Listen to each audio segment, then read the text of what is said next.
Over its lifetime, YouTube has served as a place where multiple trends have sprung into popularity, and in only relatively recent years, gaming has taken the place by storm, dominating the platform and making the gaming industry one of the most successful in the entire world. Games and the concept of gaming has evolved to be so mainstream that it's viewed in the same light as actual mainstream media, and many of them have paved the path up to this point in history. But I doubt there will ever be another game that impacted the world as much as Minecraft did. Although the game itself is currently being ousted by more modern variations of games, its effect on the gaming industry and the entertainment industry as a whole has caused it to be known as one of the most iconic titles ever. What caused this simple block game to become so successful? And more importantly, what caused it to die?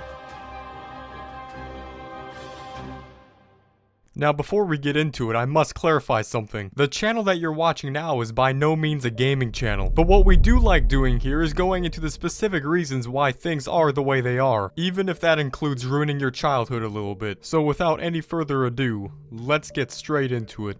Statistically speaking, Minecraft isn't dead at all. The game still boasts over 10 million active players. However, when was the last time that you saw a Minecraft channel burst into popularity? Or when was the last time that you saw a music video based off Minecraft get 100 million views? Unless you're living in 2013, your answer is probably the same as everyone else's. You haven't. And unless you're specifically subscribed to channels that specialize in Minecraft gameplay, you'll probably never be recommended a Minecraft video ever. The same reason why you'll never be recommended a Roblox video if you're not subscribed to Roblox YouTube channels. Oh wait. Okay, that was a thing. There seems to be a huge difference in the way things are on YouTube now compared to what they were before. But we have to remember, specifically this video isn't intended to be mainly about YouTube, it's more about Minecraft itself. And if we don't explore the intricate factors of what made Minecraft a success, then you could just say the same argument about any popular game. They blow up, become popular, and then they sizzle away into nothingness. But it wasn't entirely like that for this game, so to figure out why, we need to go back in time and explore the very beginning of this blocky pixelated era. On May 10th, 2009, the very first instance of Minecraft was released. The very first concept that would eventually inevitably form into what we know as today, being one of the most successful games ever created, was brought to light, simply known as the Cave Game Tech Test. And as catchy as the name was, it was eventually shortened to just Cave Game. It introduced a simple flatland world of which you could transverse and do pretty much nothing but dig down. Interestingly, the first original textures of the game were taken from another game known as Ruby Dung, and those original textures inspired the look of the game today. However, the very first public edition of the game was released only a couple days later. So clearly there was a good head start, as all games need. But what originally got this game off the ground? There definitely wasn't a thriving user fan base online, nor were there millions of people trying to record themselves playing the game just to get some YouTube views. Not yet, at least. But there was this video, quite possibly the very first Minecraft video on YouTube. Due to its extremely elaborate title, it was kind of a challenge to find, but after a few minutes of digging, no pun intended, here it is in all of its 8-bit glory. And only a year later, the very first Minecraft Let's Play was released. Back in the day on YouTube, when professionally made content just wasn't a thing, and the only thing that was popular was just cat videos. This was the era that Minecraft was born into. The dawn of modern civilization, but no one expected what would happen next. Including me, who at the time was just learning how to use unregistered hypercam to scrap up some random gameplay footage and post it to my really crappy YouTube channel. Back then, the game itself was archaic, providing very little substance to gameplay, but that didn't stop it from gaining large amounts of attention within an extremely short amount of time. I guess punching virtual trees seemed like a very entertaining thing to do back in the day, but that's none of my business, because I did it too. But my personal experience isn't really that important. What is important though is what would soon happen in the game's history. In November 2011, the official full game of Minecraft was released. The hype for the game was beyond comprehension. More people were playing the game before it was actually officially released than most popular games will ever get in total. And like all things that are popular, there's always going to be conspiracy theories. Rewind 1 year before this. Mid-2010, a curious story was posted to the Creepypasta wiki. Its writer was anonymous. The story goes into depth about strange and bizarre happenings within Minecraft, particularly one specific user's experience, involving a default skin with only one alteration: 4 white pixels that replace the eyeballs. The very name of this story was none other than... I'll let you answer that for yourself, but there is one thing that we all need to know about this urban legend. It is 100% undeniably fake. We all know Herobrine is not real, but like I said, all popular things need some kind of dark, sadistic side to them. It's only a matter of time until people start claiming to see haunting, maniacal default skins lingering in the mist of Fortnite. There's already a plethora of creepypastas written about the game, some of which has been inspired by the legendary Herobrine itself. So, to the original maker of Herobrine, whoever you are, thank you for scaring a bunch of kids into thinking that Minecraft is haunted. Now, what does this have to do with the game itself and its official release date? Well, I'm glad you asked, because we're gonna go straight into that. The fact that Minecraft spawned myths and folklore at such a young age regarding its gameplay indicated a strong community foundation before the official game was even released. This means that millions of people were already playing Minecraft before that lever was even pulled. The game's personality attracted a bunch of people to quite literally build off of the concept, taking what was seemingly a simple game which generated an open world made of nothing but water, grass, and trees, and using it as a creative palette of imagination, with its effects spreading into the real world as well. Minecraft was so basic, but at the same time so organic. The opportunities were endless. Now, before I get too poetic, let's go back to where we left off. The original release date of the official game, Minecraft version 1.0, by far the most anticipated version of any game. Also around the same time, the official Minecraft app was released. Minecraft Pocket Edition, which would later gather millions of players who didn't have easy access to a PC. And this opened up the game to an even broader audience. Soon it would become the #1 trending game in the App Store. The concept of building a dirt house and surviving was simply too much to resist. But this was just the beginning. The dawn of a new age. The true explosion was yet to occur. Nearing the end of 2011, the official Minecraft YouTube trailer was released. From this point on, the game became more and more popular as a sensation on YouTube in the Let's Play genre. Only months after the trailer's release, the game reached all-time highs in terms of relevance. The original handful of Let's Players that were specializing in gameplay for Minecraft had now multiplied to thousands of people that were actively making content on the game, along with a growing population of now millions of players and viewers. By the beginning of 2012, Minecraft was already viewed as a cultural phenomenon on the internet. It was a pixelated gold rush.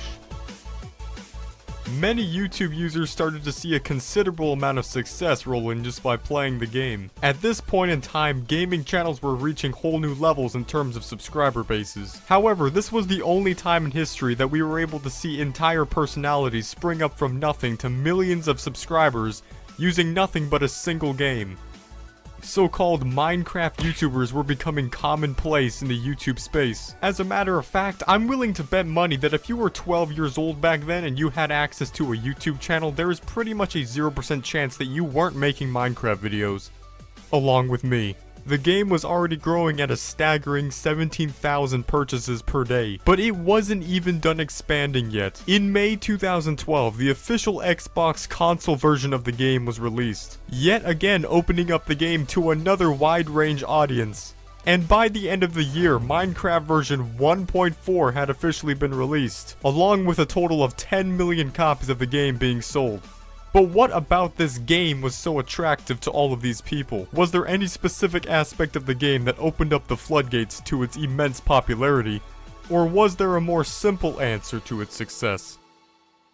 At this point in time, multiplayer had already been a well-established thing within the game, so the idea of playing with your friends in an infinite survival world could have definitely played a part. Or perhaps just the concept of building. Haven't you noticed that the top games that have ever been successful have in some way involved building things? Minecraft involves building, Fortnite involves building, Bridge Simulator involves building. You get the point. Building is popular.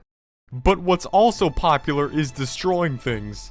And there was definitely no limitation to that at all. It's the next best thing. If you ever had the opportunity to try to run a server for multiplayer, you would always dread that one person who would come in and mess everything up. So there's definitely not a limited amount of those types of people playing the game either. And what better way to capitalize off of an extremely fast-growing trend other than selling toys about it? And what's the best toy to sell that's similar to the concept of Minecraft itself?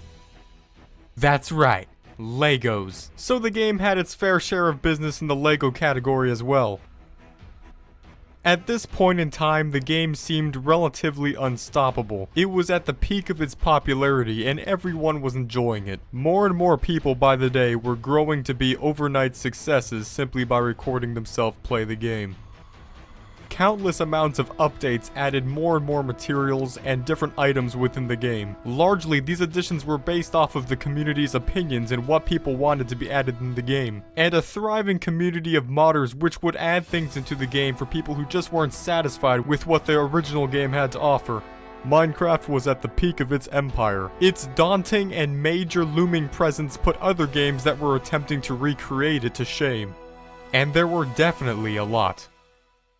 The in-sweep of knockoff games was unyielding to Minecraft. Every single day you would see someone else trying to leech off the success of the amazingly popular block game by attempting to recreate it in some weird fashion. Many of them, however, actually received municipal amounts of attention regardless of them just being straight up copies of another game, all of which were capitalizing off of the concept of a procedurally generated, unending sandbox world, not limited to anything other than the user's desire to create. Many of which also included their own unique twists to try to make it a creative alternative. However, when a game reaches this amount of success, there's always bound to be some kind of downside, especially if you happen to be the owner of that most successful game. Marcus Persson, also going by a more well-known counterpart name of Notch. This Swedish game developer was practically unknown before his success in the Minecraft area. Now he stands as one of the most successful game developers of all time, and another good example of how all good things come from Sweden.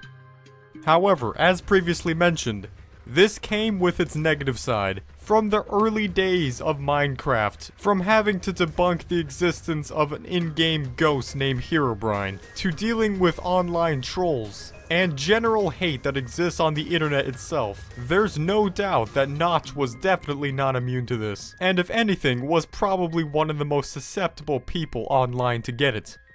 As quoted to be under the weight of online pressure, Marcus tweeted out in mid-2014 an interesting offer, a simple request to have someone purchase his company. Only a couple months later, it was confirmed officially that Microsoft's offer of $2.5 billion in the acquisition of Minecraft was successful. It's official. Today we welcome Mojang to the Microsoft Studios family. And just like that, Minecraft was changed forever. No longer was this game owned by a private company being developed by individual people, but now owned by a giant conglomerate, multi-billion-dollar Microsoft. And as expected, Notch received a whole lot of hate for doing this. But at the end of the day, Minecraft was his very own creation, and because of that, he had every right to do whatever he wanted with it. And just like that, the original forger of the game, the creator himself, was no longer involved with it. This was the very beginning of the end. Not necessarily for Minecraft itself. The game was still doing very well, obtaining over 53,000 sold copies per day on average. However, this was the beginning of the end in a different way. The beginning of the end for Minecraft's reputation. The first issue that arose after the purchase of Microsoft, Minecraft went without a concurrent update for 2 years, meaning absolutely no content was added into the game at all for that entire period of time. This being in contrast to only the couple of years beforehand of which Minecraft was updating on average once every single month. There was a clear difference in the way the game was being managed, and speculation began to arise on whether or not the game would ever have another update. From prior videos involving discussions of games, we have come to the conclusion that most games live and rely on their updates to keep them going. So to stop receiving any new content within a game for an entire 2-year period of time would be detrimental to its growth. Players had to stick with what they had, and that's all that they can do. If they didn't like it, there really wasn't any other option for them. This also provided less content for YouTubers to produce based off the game itself, which inevitably resulted in a subtle decline in its publicity on YouTube. But finally, after a long silence, the game was finally met with an update. 2 years had gone by and many players had abandoned all hopes of ever seeing one again, many of which resorting to leaving the game in search for something else. Similar games were also on the rise during this time to compete, that were also based off of the Minecraft engine, one of which called Thetekkit. Does that sound familiar? And due to the change of ownership within the game, the change of the content also affected the game itself as well. The new owners, Microsoft, had less of a connection with the community, so unfortunately it was very hard for them to try to maintain the personality that Minecraft had, and thus inevitably ending up failing at it. And along with the downfall of the game came the downfall of all the careers surrounding it. The game's heartbeat kept on beating, but the support didn't. As time went on, the community became weaker. However, there was still a constant influx of new players. Throughout all of its endeavors and its ups and downs, the game still possessed that same phenomenal concept that was responsible for its uprise, and will also probably be responsible for its continuation into the future. However, the true existence of it has faded away over time. Now, for the most part, it just serves as a breeding ground for memes. However, that might just be how it all works. Maybe it was for its own good that Minecraft ended up this way. It started as a simple design concept, and ended as a multi-billion-dollar investment, which for the most part went completely down the drain. But it's still the same pixelated block game that it's always been. And I don't think anything will ever change that. Just like all games, there's a rise and a fall. But like we discussed before, it wasn't that simple for this game. This game was a phenomenon, a cultural asset. Its impact on the world itself was unyielding, and resulted in the changing of many people's lives. Some for the better, and some for the worse. But regardless, it definitely was a thing. So, what happened to Minecraft? There could be a plethora of different answers to that one question. Maybe actually nothing happened to it at all. Maybe it was a simple game that came into existence just to be used, recycled, and wasted by people. Maybe the result of what this game has become was due to nothing but you, the player.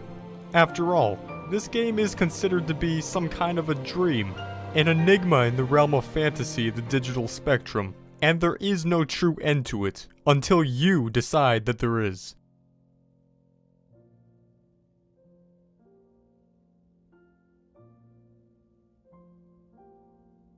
Well guys, thank you so much for watching this video. This was obviously an extremely long video, but I really put so much effort and time into it. And I would highly appreciate it that if you're still for some reason watching this after all of what I've said, if you could just go ahead and drop one tiny little thumb. All you have to do is tap that little thumb button. It's only about 2 inches below the screen. If you make it blue, you will get 10 years of good luck. And if you're not already a subscriber, that would make my day if you were to just go ahead and become one. And with that said, I'm going to leave you guys at that. Once again, thanks for watching, and I will see you guys in the next video. Goodbye.